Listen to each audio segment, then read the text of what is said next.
Welcome to the Success with Jewelry podcast, where we invite you inside our conversations about business success and marketing for jewelry designers and entrepreneurs. We're Laryssa and Liz, jewelry marketing experts with a combined 16 years of experience in jewelry marketing and proven track records in helping jewelry brands meet their goals. When you listen to or watch this podcast, you get an intimate and exclusive peek behind the curtain of all the things you wish you could know about earning success in this industry. Welcome to episode 41. In this episode, Laryssa and I will be starting a short series about wholesale. We'll share where to start and details about creating an outreach strategy.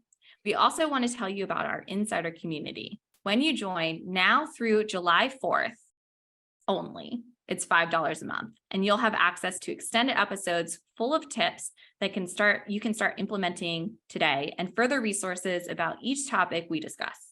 In the extended version of this episode, we talk about email outreach. We go into detail about that. And we also share other really important things to consider before pursuing wholesale. And we also share some other resources and ideas. To get access to this exclusive content, as well as direct access to me and Laryssa, sign up by visiting successwithjewelry.com. Hey, Laryssa, let's get into it. Let's talk about wholesale. I think it remains a mystery to a lot of jewelry business owners. So we will take some of that mystery away a little bit. We will do our best to talk about this. Wholesale is a part of the jewelry industry that has changed so much since I started in the industry, which was in 2012. So over 10 years ago, it has changed drastically, especially since the pandemic. So let's talk about this. Where do you start with wholesale? First off, you want to make sure you actually want to pursue wholesale, right? It seems like kind of a no-brainer question, but I think it's like a really big, important thing you need to ask yourself. Well, everything comes back to like your goals and your brand. And so whenever you're pursuing a new strategy, you want to make sure that it really aligns with what your goals are and what you're trying to do. So first ask yourself, do you actually want to pursue wholesale, or is your focus really on direct to consumer? Yeah. And I think, we've talked about this on the podcast before. You can't just can I say this, half-ass? You can't just half-ass stuff with marketing explicit rating? Or dip your toe in it and then decide a week later, oh, it didn't work. Oh no. Especially with this, you can't be willy-nilly about it. You have to make a decision, stick with it, and let it run for a good period of time. Yeah. And it takes years to really gain footing with wholesale. So it's a strategy that you're really going to be committing to. Whether you decide that you're going to be doing trade shows and going that direction or not, it does take a really long time. So you definitely want to be committed to it. And I tend to think, especially now, post-pandemic, I think a healthy mix of wholesale and direct to consumer is a really good strategy versus relying on one or the other, because we saw a lot of brands who were very focused on wholesale struggle a little bit during the pandemic because they didn't have that direct to consumer outlet, and a lot of stores were closed down and trade shows weren't happening. So having both is really smart, in my opinion. The pandemic has taught us that really anything can happen. And so you need to be prepared for any possibility. Definitely. The other thing you want to do before you get started is to check your pricing. It is so important that you're including a proper markup to pursue wholesale, because you don't want to be undercutting yourself. You're going to be getting less of the profit from each piece of jewelry that you sell. So you want to make sure that your margins are correct so that you feel comfortable, like you're going to actually be making money from it. And this sounds like such kind of a silly, obvious thing to say also, but I've seen designers get into a situation where they're not really profiting from their wholesale. And if you're not profiting from your business, there's really no point to be doing it. I mean, it could still be fun for you and all of that, but we want to be making money off of what we're doing. And before you start reaching out to stores, before you have your line sheets out there and are processing your orders, you want to make sure your pricing is correct.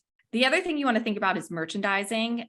You do, I think, need to have a cohesive collection to pursue wholesale. It doesn't mean you can't have one of a kinds that fit your aesthetic or anything like that. You can definitely have one of a kinds and pursue wholesale, but you want to make sure you have a cohesive collection that really shares your voice and will make sense to wholesalers who are thinking of purchasing your product.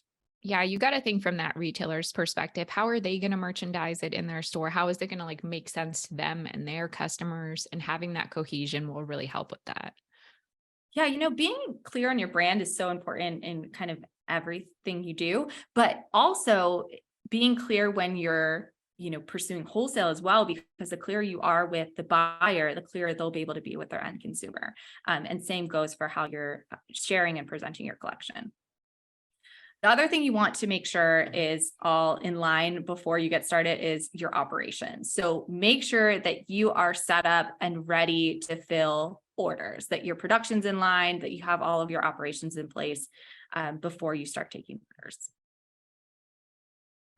So next, we're going to get into chatting about creating an outreach strategy. So first and foremost, you want to think about the stores that your ideal customer is shopping in and really do a lot of research and create a prospect list. I usually recommend starting with 50 stores. You can create a larger prospect list, or maybe you start with 50 and keep adding to it. But you want to be clear within this list who your top tier stores are, the ones that you're most focused on, the ones that you're most interested in. And from there, you can also have a B tier and a C tier to kind of divide it out so that you know how much focus you're going to be putting on each store within this list. But also when you're creating this list, I want you to really do your research. I don't want you to just throw stores you've heard of on this list. I want you to follow them on Instagram, visit their website. If they're local, which I love starting with local, visit them and check out their store and figure out as much as you can about these. If it means getting on the phone and calling to get the name of the buyer, do that. Yeah, and try to put your vanity aside a little bit. So I think some people are like, I want to be in this store because it's cool, or like all the cool brands are in this store. But if it's not a right fit for you, that's not going to make any sense and you're going to waste your time. And some of those dream stores don't sell as well as we maybe all think they do. Or maybe they have a consignment model, or maybe they just, there's a lot of smoke and mirrors here. So just keep that in mind. Sometimes the best store is not the coolest one. Maybe it's local. Maybe they don't even have a strong web presence or anything like that, but they have a strong clientele and they really are passionate about what they carry and they have a great sales staff. So I love starting local. I think that that's the best place to kind of start when you're really pursuing wholesale and getting started on your strategy. Yeah, because you could visit those stores in person, develop real relationships, and then build your confidence too, so that you can reach out to maybe some of those bigger. Yeah, and you can think about pop-ups or collaborations or events and things just to kind of see how your brand fits with them and how you like working with them. But also, when you're thinking about stores to add to this prospect list, also think outside of the jewelry industry. So think lifestyle boutiques, gift shops, museum stores.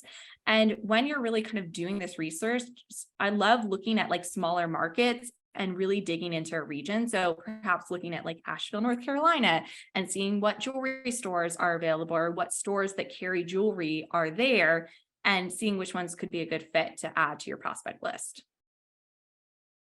Also tapping into clients, friends, fans, family to ask where they shop, what their favorite stores are, and also encourage them to walk into those stores and ask for your product. That's a huge way to kind of get your foot in the door or at least get a conversation started.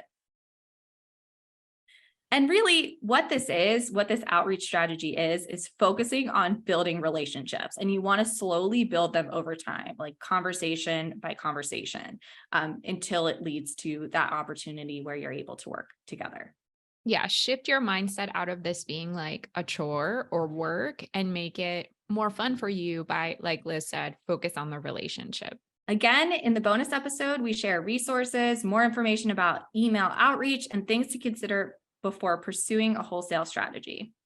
Are you considering wholesale for your business? Let us know. Again, you can visit successwithjewelry.com to sign up for extended episodes as well as exclusive content. Thank you so much for listening.